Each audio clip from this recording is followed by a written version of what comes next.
At a billion-dollar tech firm, the boardroom was buzzing.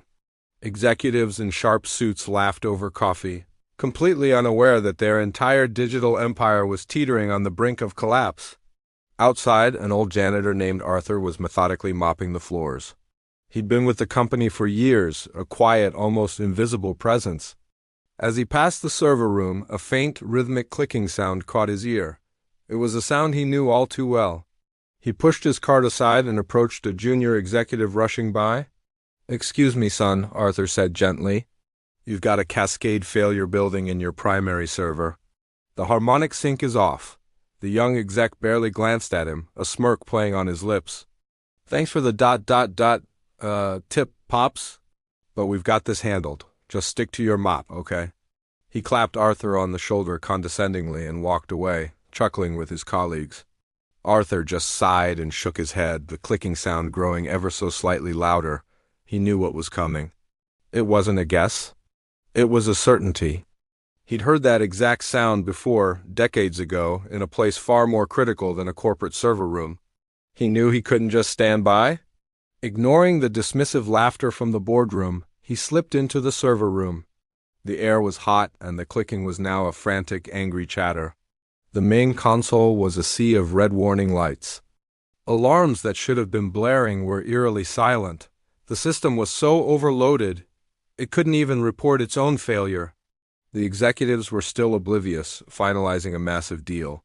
Their entire company, every byte of data, every client account, was seconds away from being wiped clean. Arthur's hands, though wrinkled, moved with a speed and precision that defied his age. He bypassed the main interface, popping open a side panel and manually rerouting the power flow. He typed a few lines of override code into a dusty emergency terminal, a relic most employees did uneven know existed. His fingers danced across the keyboard, a forgotten muscle memory snapping back into place. He was redirecting terabytes of data, stabilizing the core temperature, and rebooting the auxiliary cooling systems, all in a matter of minutes. The angry clicking sound subsided, replaced by the steady, healthy hum of a functioning server.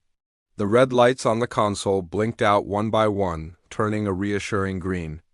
Arthur wiped a bead of sweat from his brow, closed the panel, and quietly slipped out of the room.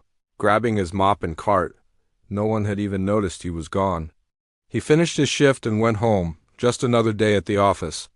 The next morning, the CEO, a man named Mr. Harrison, arrived to Chaos. His head of IT was pale, explaining how they had narrowly avoided a complete system meltdown that would have bankrupted the company. "We don't know how it was fixed," the IT chief stammered. "It's like ... it just fixed itself. We found some manual override code in the logs, but it's a language none of us have ever seen. It's brilliant, almost alien." Confused and intrigued, Mr. Harrison demanded to see the security footage. They fast-forwarded through the night, landing on the moment of the crisis, and there he was. Arthur, the janitor. The CEO watched in stunned silence as the old man, who he'd only ever seen with a broom, worked on the multi-million-dollar system with the calm confidence of a master craftsman. He saw the junior executive mock him. He saw Arthur ignore the insult and save his entire legacy. "Who is this man?" Harrison demanded. A quick check of personnel files revealed his full name, Arthur Vance. A little more digging unearthed the file so heavily redacted it was almost unreadable. But the CEO had clearance. He read the file, his eyes widening with each line. Arthur Vance wasn't just a janitor. He was a retired senior propulsion engineer from NASA. He had helped design the navigation systems for the Voyager probes. The alien code wasn't alien at all. It was a custom language he'd written himself 30 years ago to manage deep space communications. He had chosen a quiet life after a brilliant career, seeking peace and simplicity. Mr. Harrison immediately found Arthur polishing a window in the lobby. "Arthur," the CEO said, his voice filled with awe.